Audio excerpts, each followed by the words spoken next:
Hello, everybody. Welcome back to Viswapragna's channel for another reading of Sophie's World.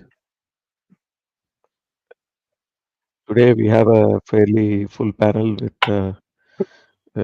lawyers Ravan Kumar Garu, Sikshardin Garu, as well as Davji Garu also in the panel. So, we're going to have a fun and wonderful reading of this introduction to the Western philosophy. And we ended last time with a subchapter known as an immortal soul. And now we are going on to the next subchapter, which is out of the darkness of the cave.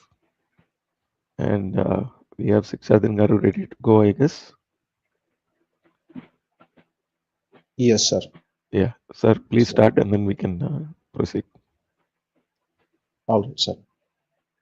Namaskaram to everybody.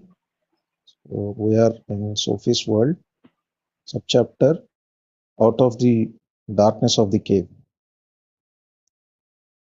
Plato relates a myth which illustrates this. We call it the myth of the cave. I'll retell it in my own words. Imagine some people living in an underground cave. They sit with their backs to the mouth of the cave, with their hands and feet bound in such a way that they can only look at the back wall of the cave. Behind them is a high wall, and behind that wall pass and behind that wall pass human-like creatures, holding up various figures above the top of the wall. Because there is a fire behind these figures, they cast flickering shadows on the back wall of the cave. So the only thing the cave dwellers can see is this shadow play. They have been sitting in this position since they were born. So they think these shadows are all there are. Imagine now that one of the cave dwellers manages to free himself from his bonds. The first thing he asks himself is where all these shadows on the cave wall come from.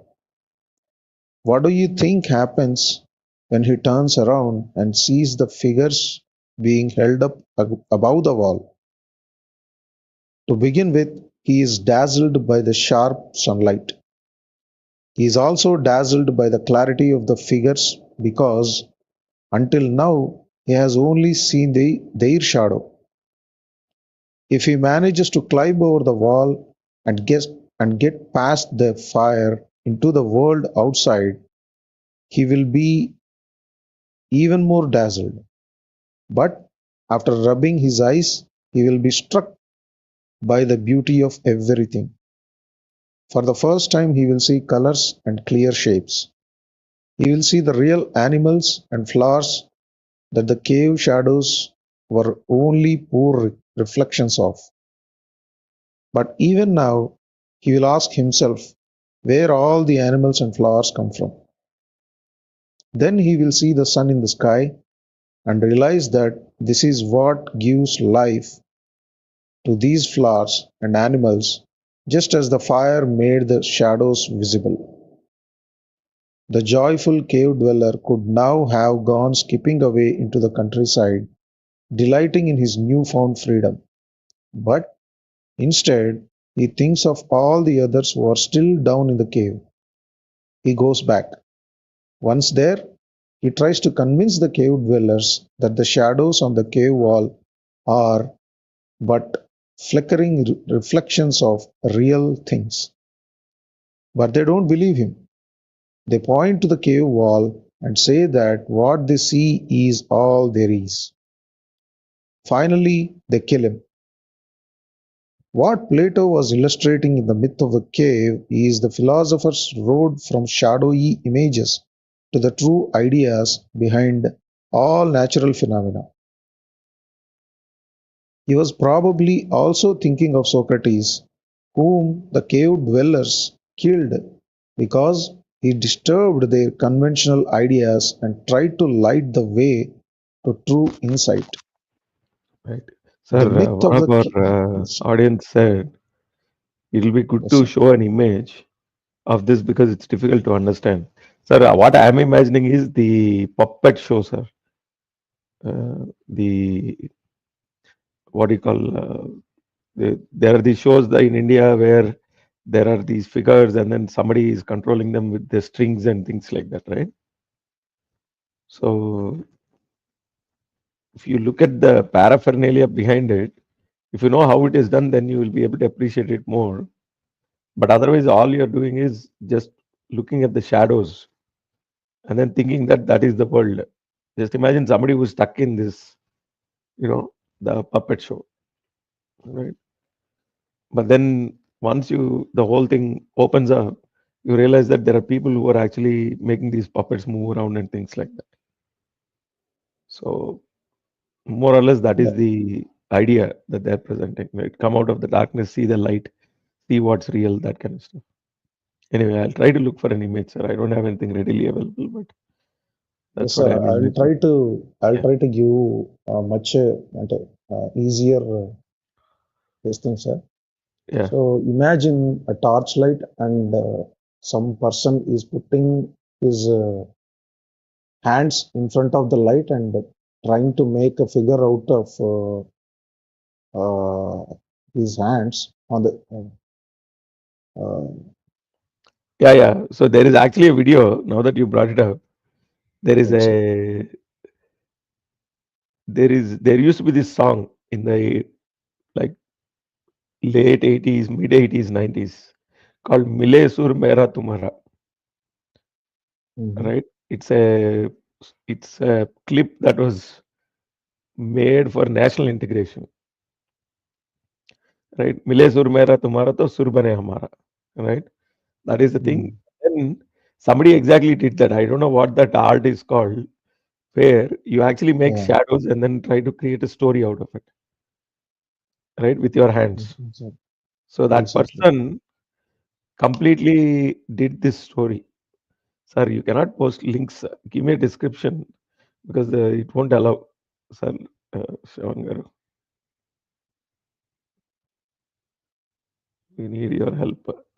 Just give me the description of how to retrieve the link and I'll do it, sir. Sai Kiran garu, because it won't let you post links.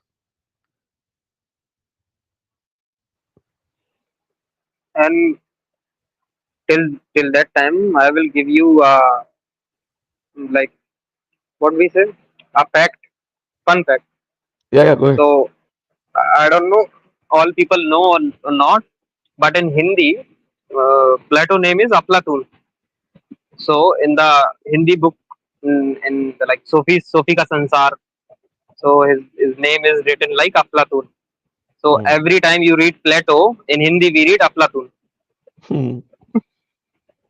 So Aflatun Yes, told this story, not Plato. अच्छा क्योंकि अच्छा अच्छा प्लेटो प्लेटो का नाम जो है वो हिंदी में अफलातून है. बिकॉज व्हेन वी से ना अच्छा अच्छा यू अच्छा आर टॉकिंग अफलातूनी, Hmm. वेरी अफलातूनी बातें कर रहा, तो like that is the reference. Plato usually talk like that, that's why. Yeah, okay, sir. yeah I I got got it. It's called cave allegory. Or would Aristotle leave Plato's cave allegory? Okay, sir. Let me see. Images.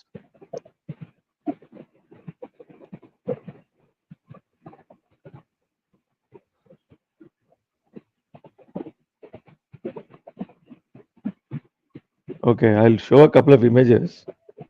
Let me know which one you guys like.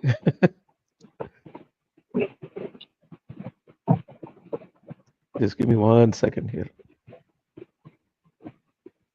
And nowadays it's so difficult to get even pictures, right? Everything is paid and everything has a copyright and that kind of stuff.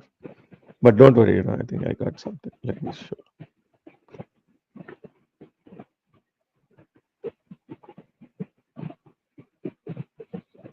Let me know when you guys see it. yeah it's there sir. Mm-hmm.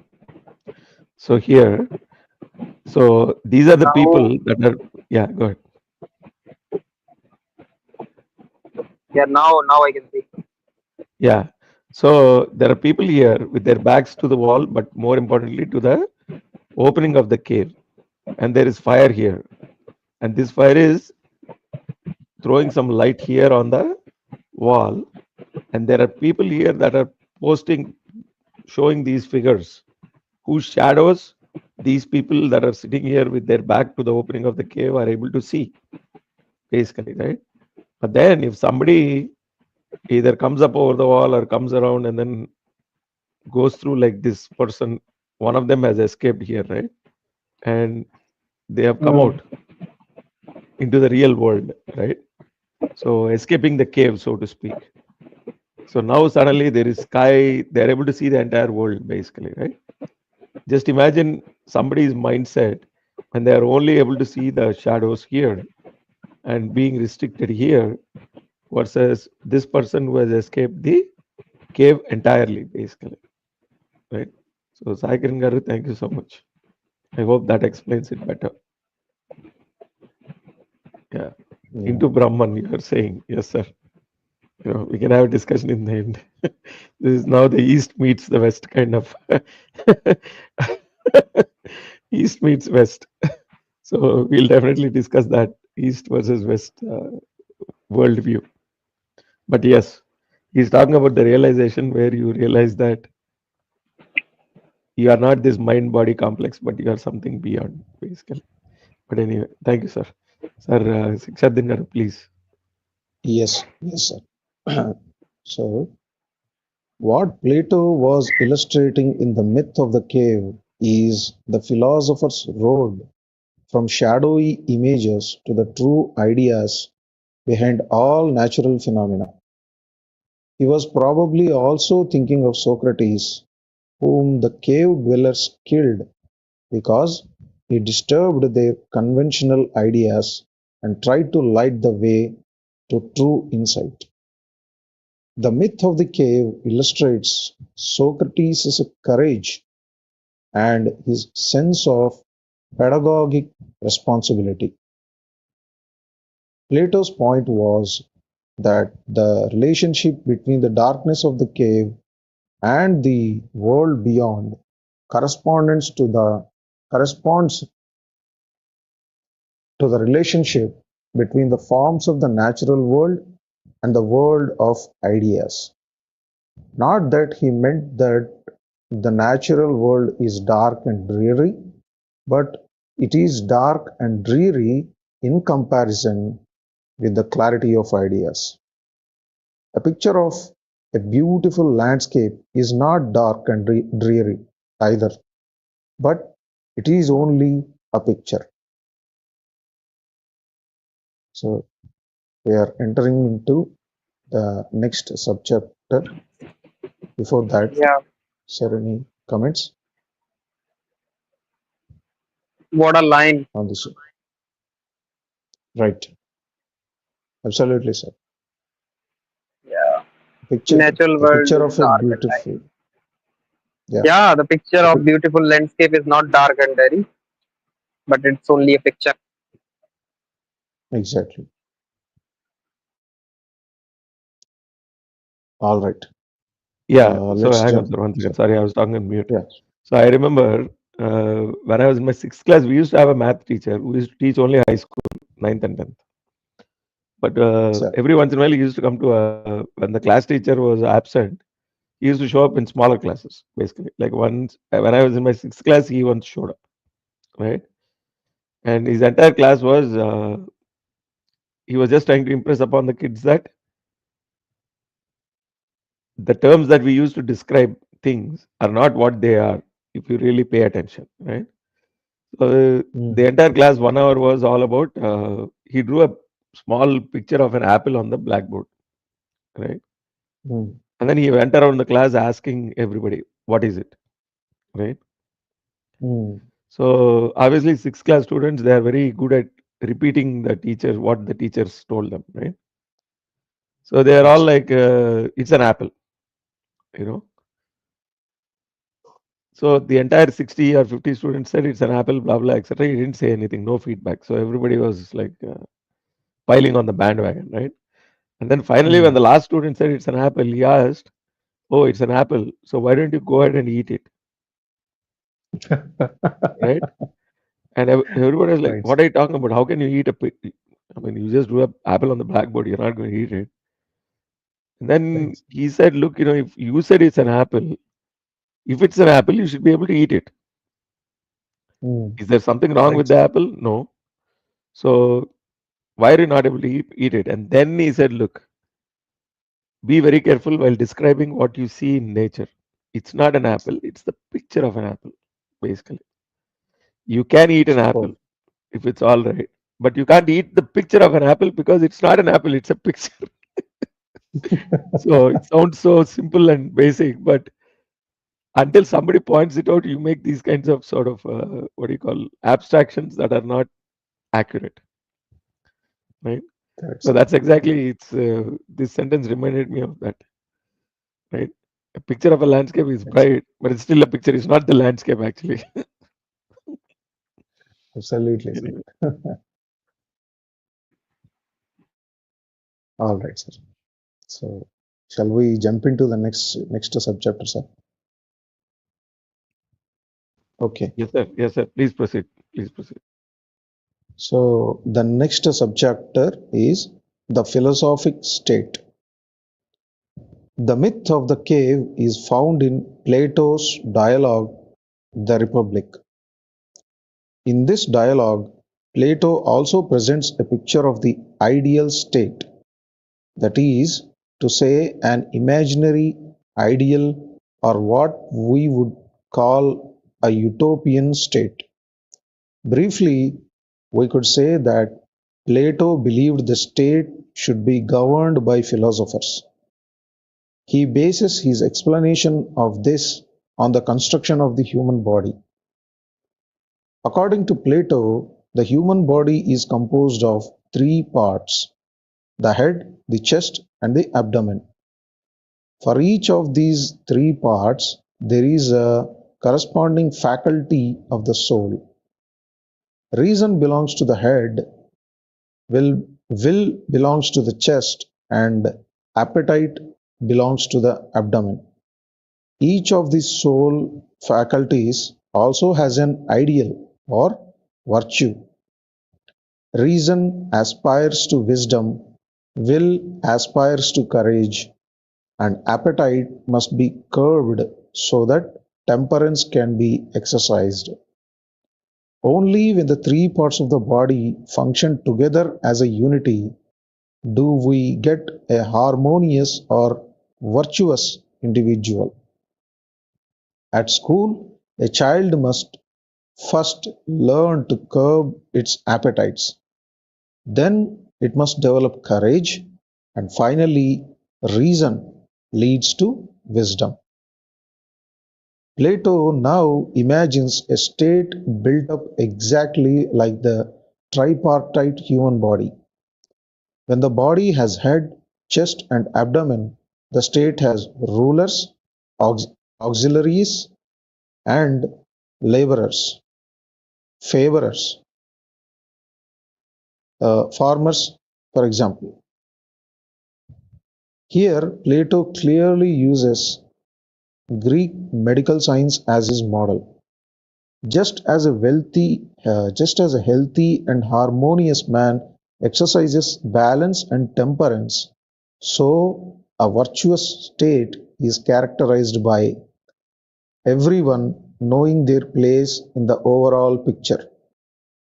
Like every aspect of Plato's philosophy, his political philosophy is characterized by rationalism. The creation of a good state depends on its being governed with reason.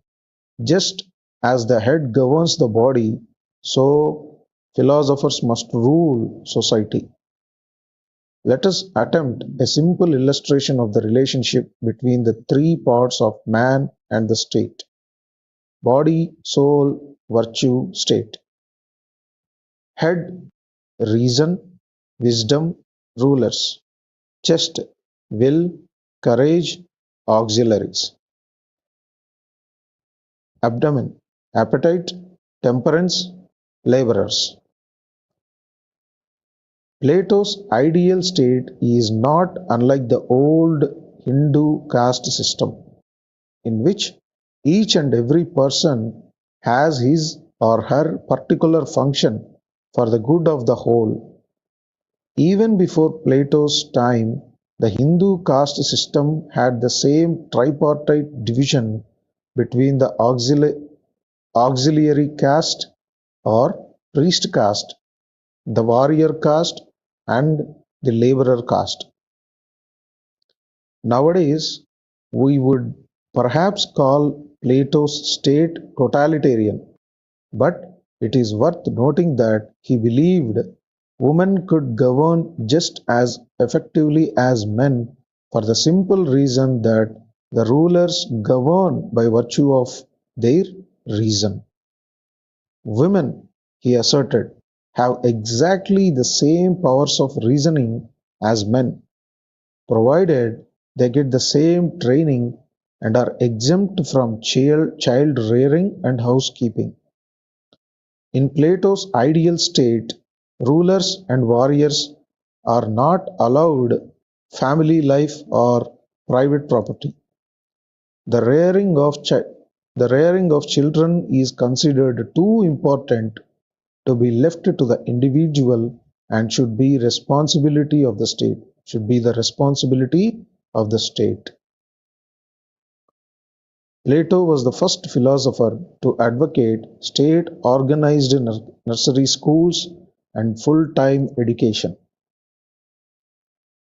After a number of significant political setbacks, Plato wrote the Tos, in which he described the constitutional state as the next best state. He now reintroduced both private property and family ties. Women's freedom thus became more restricted. However, he did say that a state that does not educate and train women is like a man who only trains his right arm. All in all, we can Sir, say that, sir, hold on for 1 second, sir. So yes, sir, I just want to take a milestone check and then we'll proceed just as you are doing. So definitely, sir. essentially, here what the book is saying is Plato's ideal state is the three group model. Tripartite, Yes. And then they're saying the next best option is a constitutional state. correct, sir. Correct? Yes, sir. I want to make it very loud and clear what this book is saying here. Mm, The constitutional state is not the ideal state according to Plato. correct, sir. Correct. Okay. Thank you. Absolutely, sir. I got it. Yeah. Yeah. Dauji, any comments here? No, no comment. Okay.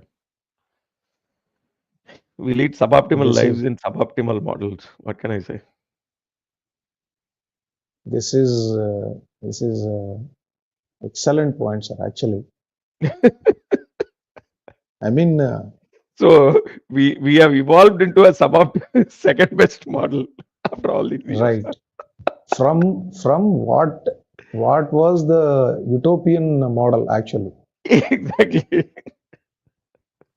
But in utopian model, the ruler cannot have child, or sampatti estate. Well, India has been electing somebody.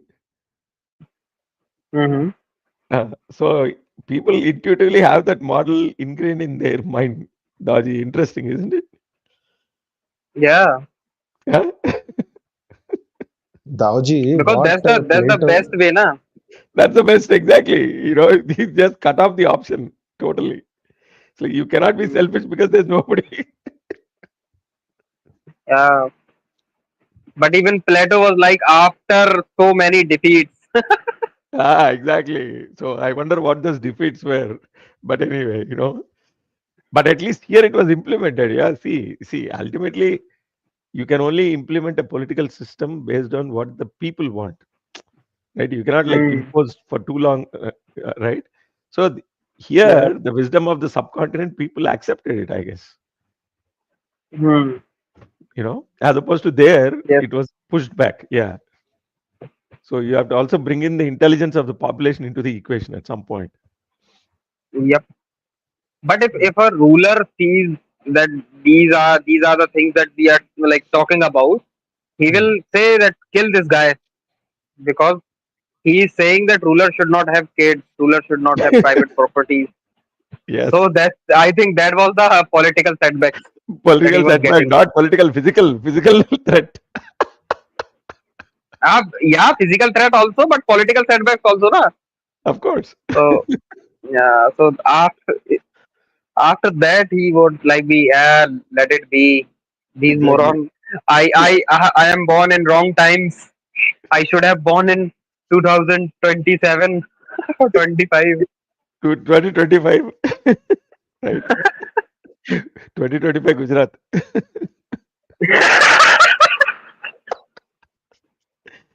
Anyway. Oh, man. All right, all Or right. UP. Yeah, yeah. Or UP, even better, right? Double engine. Anyway, all right. Sixatin Garu, please go ahead, sir. We One are going to be Yes, cancelled, sir. like, I'm pretty sure now. No, no, you will be fine. Yeah. All right, Sixatin, Sir, please. what? Yeah, just I will also say a couple of lines about that. Yeah, yeah. As I was also reading reading the this particular subchapter, I was thinking what Plato's thoughts was are explained here are just like the Varna system in the Hindu society. Exactly. It is not the caste system. That is the wrong word. Castos is not even an Indian term. That's a Exactly, sir. Portuguese term. It is the Varna system only. And it is as it is outlined in Purusha Sukta, right? You know, Exactly, sir. 100%. So So, yeah, yes, yes. yeah. So I mean, I and he was calls it the ideal model. Huh? ideal utopian model. Yeah, exactly. So we don't have to say, hey, this all this came from Purusha Sukta. We'll say like Western philosophy. Plato also advocated this. Same thing. And that is better than the constitutional model. Okay, we are not supporting anything from India. This is like ancient Greece. Yes, yes, sir. Yeah, good. Sir. So I will read this paragraph once again, sir. Yeah, yeah, yeah. Please go ahead. Let's all amuse ourselves one more time. One more time. Yeah, yeah. Replace After caste with Varna and read it so that way we will correct the error of the author. okay, sir. Okay.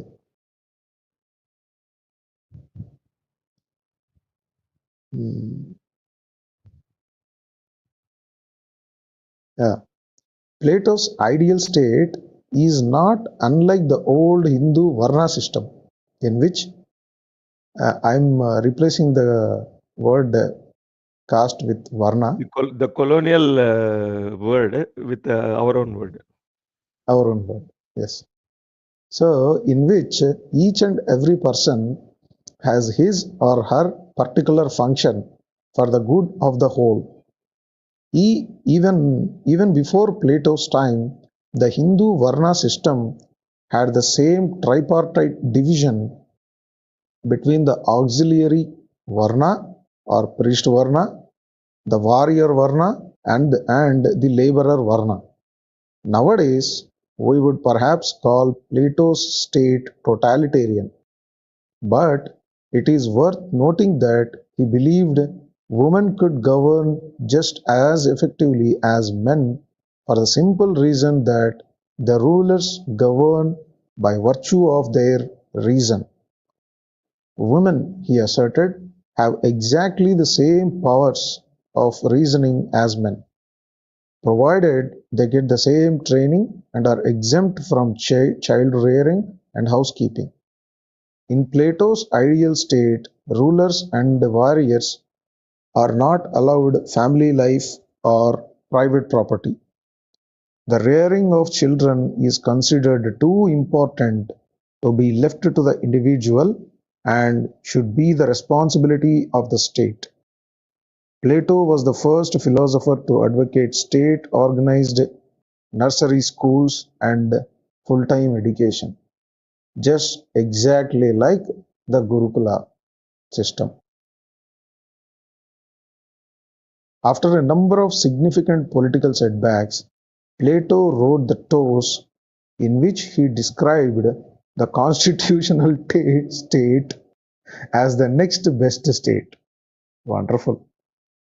He now reintroduced both private property and family ties. Women's freedom thus became more restricted. However, he did say that a state that does not educate and train women is like a man who only trains his right arm. So that's what Plato says. Wonderful, sir.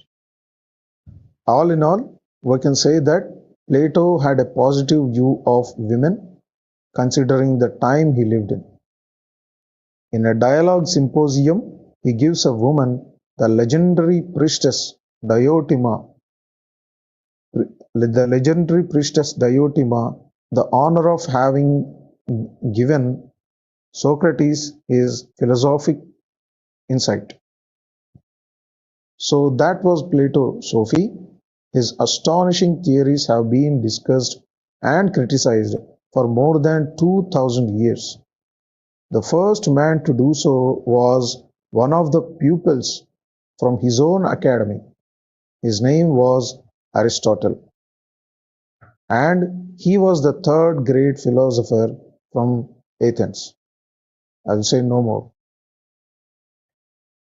While Sophie had been reading about Plato, the sun had risen over the woods to the east. It was peeping over the horizon just as she was reading how one man clambered out of the cave and blinked in the dazzling light outside. It was almost as if she had herself emerged from an underground cave. Sophie felt that she saw nature in a completely different way after reading about Plato. It was rather like having been colorblind. She had she had seen some shadows, but had not seen the clear ideas. She was not sure Plato was right in everything he had said about the eternal patterns, but it was a beautiful thought that all living things were imperfect copies of the eternal forms in the world of ideas. Because wasn't it true that all flowers, trees, human beings, and animals were imperfect? Everything she saw around her was so beautiful and so alive that Sophie had to rub her eyes to really believe it. But nothing she was looking at now would last, and yet in 100 years the same flowers and the same animals would be here again. Even if even if every single flower and every single animal should fade away and be forgotten, there would be something that recollected how it all looked. Sophie gazed out at the world. Suddenly, a squirrel ran up the trunk of a pine tree. It circled the trunk a few times and disappeared into the branches. I've seen you before, thought Sophie. She realized that maybe it was not the same squirrel that she had seen previously, but she had seen the same form. For all she knew, Plato could have been right. Maybe she really had seen the eternal squirrel before in the world of ideas, before her soul had taken residence in a human body. Could it be true that she had lived before? Had her soul existed before it got a body to move around in? And was it really true that she carried a little golden nugget inside her, a jewel that cannot be corroded by time, a soul that would live on when her own body grew old and died. Sir, Here, we'll Mr. Chandra. pause here a little bit, and Sure, sir. I want a little bit more discussion because there was another important idea that came in the previous subchapter, basically, right? Which is this whole child rearing is should not be the sole responsibility of the women, but of the state, basically, Yeah, right? yes, sir. And women should be freed from the, in quotes, burden of child rearing, so that they can govern as well as, And yeah, and housekeeping. yeah, and housekeeping, of course, right? Because there is a huge debate right now in the Western world about this, by the way. Okay, there's a huge Yes, sir. backlash. So essentially, it's a, if you think of it in modern terms, it would be the modern feministic, let's say feminism 2.0 kind of idea, basically, right? Mm. You know, If that is the um, case, then there will be no maintenance to the child. if it is the responsibility of the state, If it is a responsible state, whatever the man pays towards the child support will go to the state. Kada. yes. How will the woman survive in that case, in case of divorces? And that So, is the well, bargaining, child is the bargaining chip. Kada. yeah, the women will be working, sir. So they'll have their own salary and everything. That will be So there. That will be there, but the child support will be deducted from man's salary and then posted to the state's account. state As simple state as that. sector, yes, Yes, state exchequer. yes, absolutely. Hmm. So this, I mean, this is a feminism idea, straight out. Maybe I you will like watch this. it. I want this to be introduced across the world. Yeah. It is feminism 1.0. We are equal to men idea, right? Yeah, I So like the idea. yeah, Let them be equal to men, no problem. That is but there not is an a, issue. So sir, but let there them is a do some huge, work, so there's a earn huge for backlash, themselves. right? I mean, just 3 days Mhm. ago, I sent SK Garu, who is probably listening. I sent her a YouTube video, Piers Morgan debate. Okay, so the in the debate where a right wing person from America, like they call them tradcons, traditional conservatives, basically, and then, sir, we'll discuss this question also. Just give me 1 second. And then there was a feminist, and there was a regular uh, kind of left-leaning woman, and the tradcon guy and his wife. So one couple, one lady, left-leaning slightly, and one hardcore feminist, basically, right? And these three people on the debate, they ganged up against the feminist because she was trying to be, or at least pretending to be, very unbiased. But then they, of course, did some research about her tweets and all that, and she was extremely anti. I mean, she said something like coronavirus is not killing men fast enough, kill all men, that kind of stuff, basically, right? So she turned out to be a bit of an anti-male kind of a person. So, but be that it may, right? But there's a huge debate in the Western world now that there is a group of women who feel that they have been sold a lie by the feminists, saying that you can have it all, basically, which is you can do the child rearing with the help of the state, obviously, right? The public school system and all that. And in addition to that, you will be able to work, you'll be able to have financial independence, you will become this independent, strong, independent, um, financially non-dependent woman or whatever it is, right? Strong, free, and financially independent kind of stuff, right? But And they have then, to, yeah, if you have to be financially free and independent, you have to work for a change, right? 100%. So that's Yeah, the feminist wonderful. promise, so that I more women like, will participate in the workforce, right? yeah, I like the idea. Yeah. The only problem, Lawyer Garu, with that, with all that, is that there are studies that show that once the women entered the workforce, it did not result in their financial independence. They ended up losing on both fronts, getting Hmm. extremely, I mean, basically there's a population crisis on one hand. On the other hand, the problem that exists right now is stagnant wages, basically, right? So they enter the workforce now. There is this sort of, again, narrative that women get paid less on average than men for the same work, which has proven to be a sort of a fallacious argument. But because the workforce nearly doubled immediately, the wages have dropped, obviously, supply and demand, right? And they haven't recovered. As in, like, the stagnation in the wages is partially facilitated by the women entering the workforce, basically. So the debate is still going on. That's what I wanted to impress. The debate about the Varna system is still going on.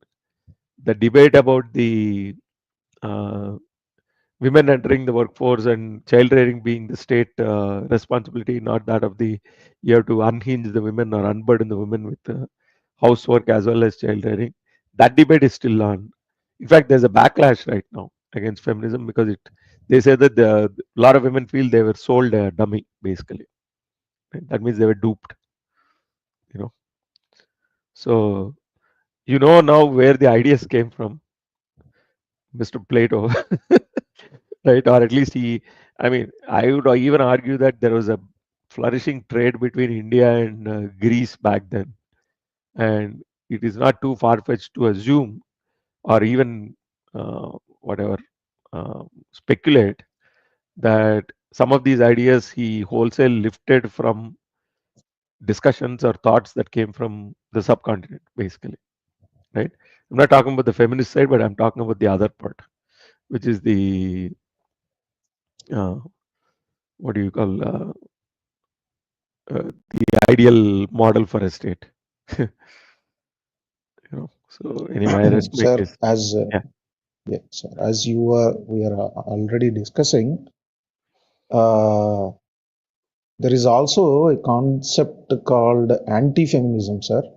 Mm. And I have seen a woman, and I have put it in the private chat, sir. Can you please Yeah, yeah, I can pronounce it, put it in sir? the comments. Yeah, yeah. Please No, go no, ahead. sir. You read out her name because I can't. Yeah, Phyllis Scalafly Stewart. Phyllis Stewart Scalafly. Phyllis. Yeah. So this woman, she's an anti-feminist, sir, and uh, uh, there was Yeah. also a movie made about her life. Uh, Okay. No, there are a lot of those nowadays. So you don't have to be. We don't have to be too secretive or whatever it is, because okay, yeah, it's a legitimate movement now, basically, right? So yeah, the backlash or whatever, just like the whole gender is a spectrum kind of thought process is being pushed back. yes, yes, sir. This whole Yes, feminism thing is also getting a lot of backlash, and the latest backlash that is happening right now in the Western world, especially the US, is pushback against DEI, basically diversity, equity, and yeah, inclusion, basically, right? Which is essentially yes, sir. a backhanded way of saying reservation or affirmative action, right? Right, sir. So So this, yeah, yeah, of course. she has also written some very good books. I think so, and probably we should read those books as well, sir, Yeah, someday. yeah, absolutely. We'll add it to the list, the ever-growing list. Yes. Sure, sure. Yeah. All right, sir. Raji, comments.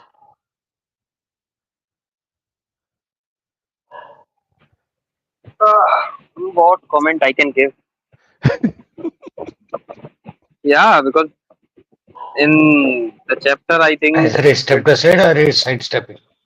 What is it? No, no, no. He's there. He's no, I'm talking, not sir. side speaking. I never believed in the Western side of feminism.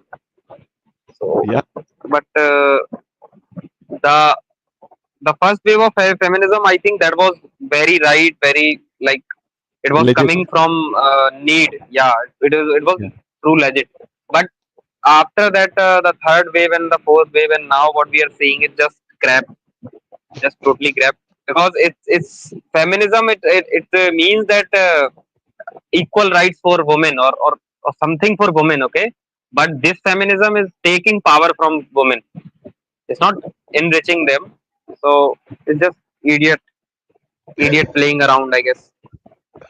Same goes for vegan, same goes for the hyper veganist, Right, right, like pure vegan, but pure vegan, like vegan.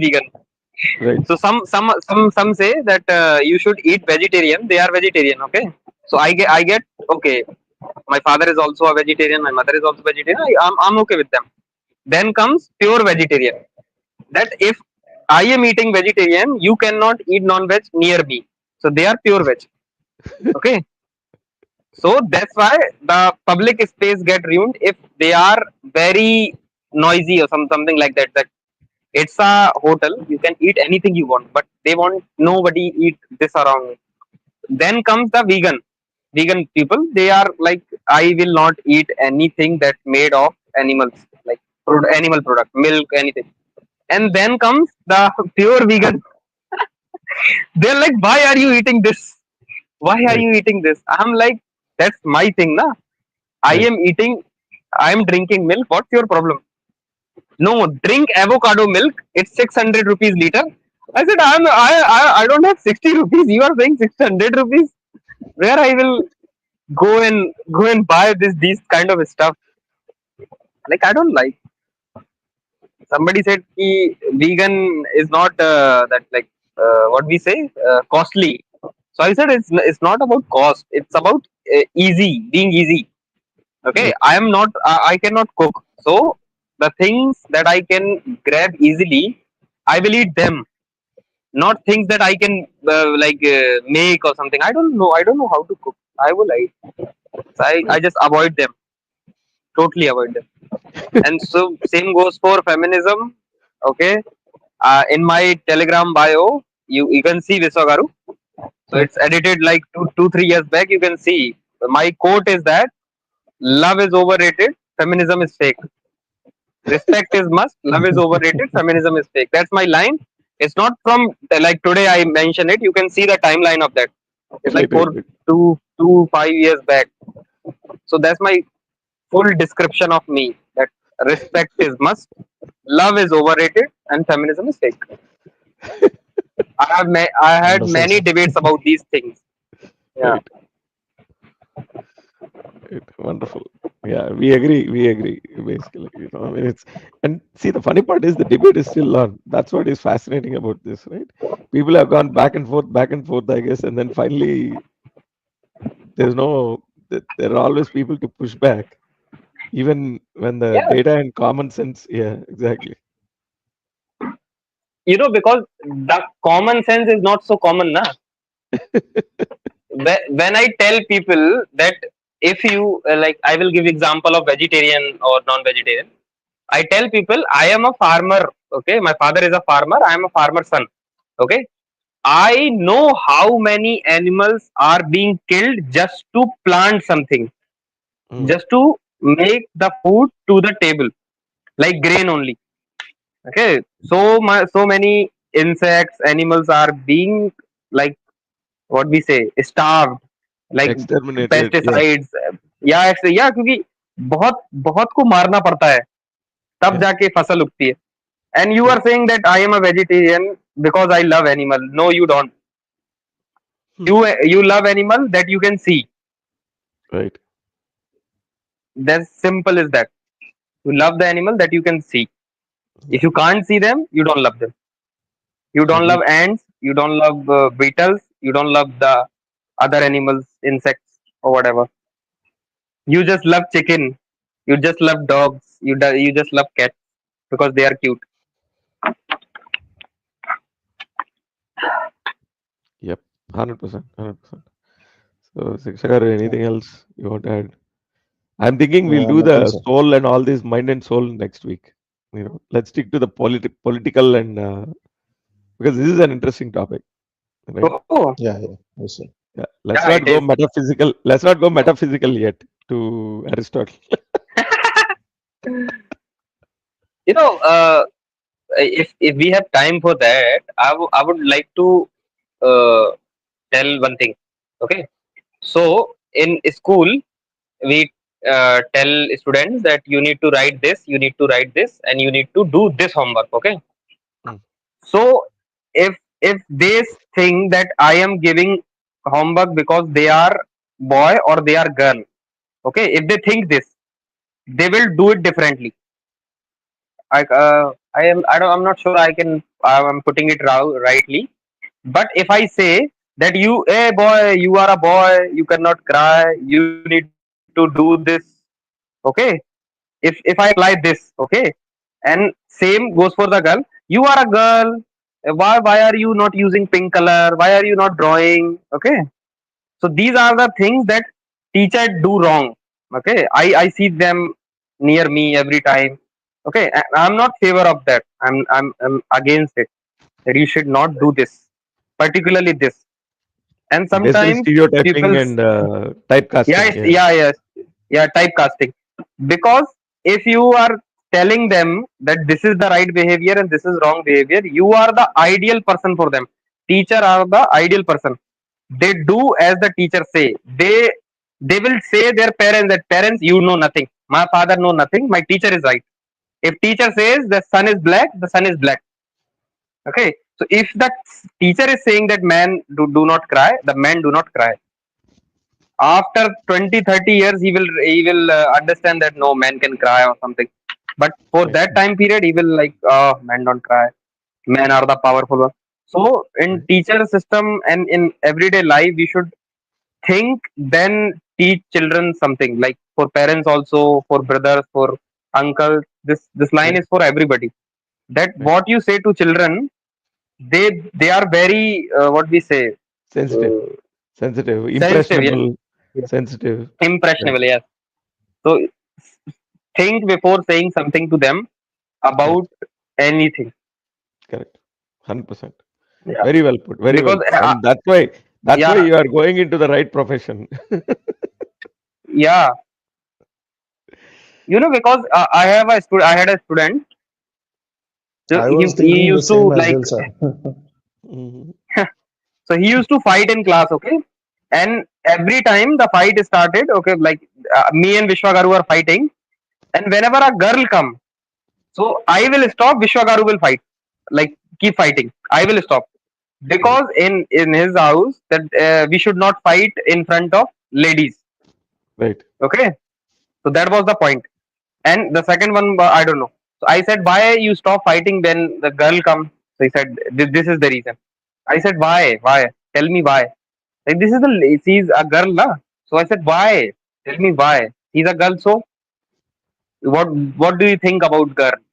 So then he told me, like he told me everything that he has observed in his house, and from that I can tell that his mother is not feeling well in that house. I can tell Okay, that immediately. You know, I see. because the things he was mentioning is totally wrong. Yeah, something is Okay, wrong with the and way the somebody, house is, and yeah, yeah, got it, got it, got it. Sir. Yeah, exactly. So you need to dig deeper to understand the tendencies so yeah, that you can understand where the problem lies, so that you can actually probably yeah, coach the child or give them some kind of an outlet so that they can express themselves better. Absolutely. I agree with you 100%. yeah. You in ad you see that children brain is developed at the age of 5. Mm, 90% brain develop at the age of 5. It's not just a ad thing. It's true.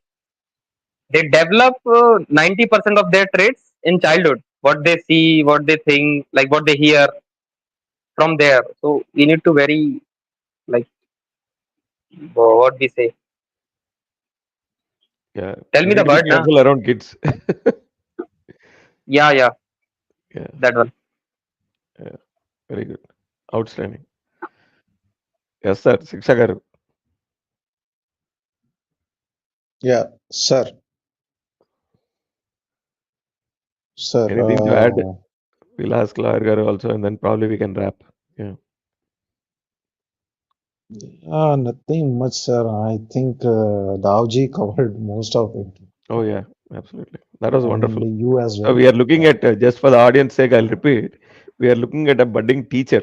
Okay, he's trying to pursue his he's pursuing his B.Ed basically. So obviously very interested in the how teachers teach and the methodologies and everything else. In fact, it was his suggestion based on which we started reading this book. So it's uh, it's quite fascinating. And we also have lawyer Garu here who can expound on the politics of the situation and all that. So I would say a very distinguished panel. I appreciate it. You know,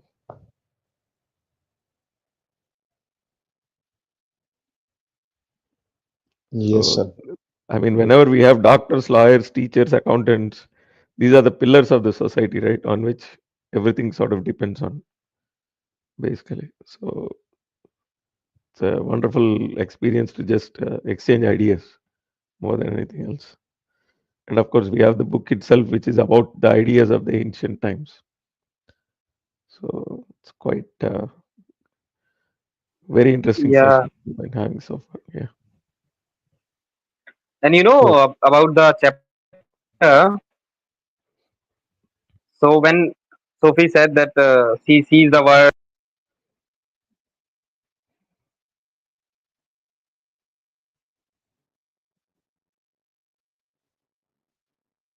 the voice is gone. Yeah, we understand lost the it. thought of Plato. Yeah, Oh, yeah. sorry. Please repeat yours. That So Daji, please I was repeat. We saying Yeah, go the ahead. hmm. So the thing Yeah. Sophie said, na, that now she wonder about the things things he saw everywhere, like world she sees around. So is it true or not? What Is is it the true or not? ideal Yeah. situation? Mhm. Like ideal, yeah, it true or not? So that's the thing that should happen after you read philosophy. That's the Mhm. main thing I think. Like you start questioning things. Right. Socrates also said that first thing is that you need to ask questions.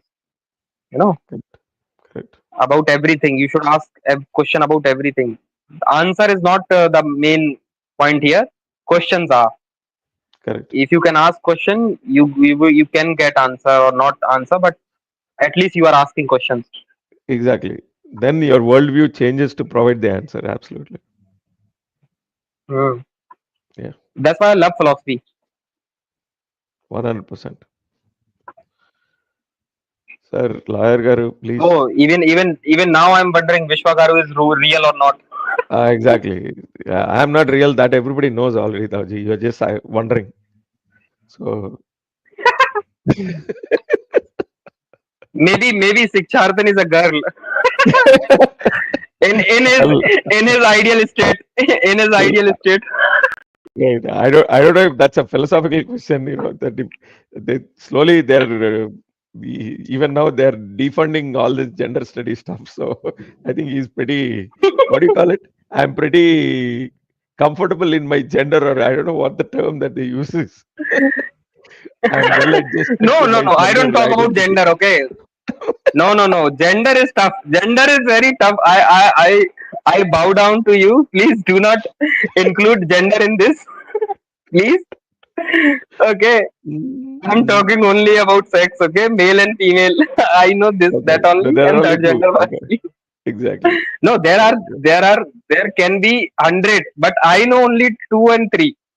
I Exactly. don't know more than that. Correct. Correct. There can be preferences about partners, but I don't know about the like other genders The because this is rainbow too stuff. Mhm. too yeah. I some of them I respect because of their views. They because of their problems, but other than that, they're like the problems with that. You know. Yeah, yeah. I mean, right now in America, there's a full-fledged backlash, full pushback, Yeah. basically. They're cutting wherever they see Yeah. this G word, they're cutting the funding, basically. You know, in schools, Yeah. especially in like like the primary school and middle school. You know, Hmm. yeah, it's that the game is over there almost. You Hmm. know, yeah. All right, sir. Lawyer Garu, your 2 cents, and then we can probably wrap. Yeah, pretty much said already. Whatever I wanted to say. I like the new feminist idea. So be it. I wish. All right, sir. All right, sir. All right, sir. Yeah. All right, sir. So with that, we are going to wrap this live. It's an hour, and thanks to everybody who participated, who are listening, who are going to listen. Please like and subscribe. And if you really like the video, please share it. And then we'll see you for another reading of Sophie's World next week. In the meantime, have a great week. Stay safe and goodbye.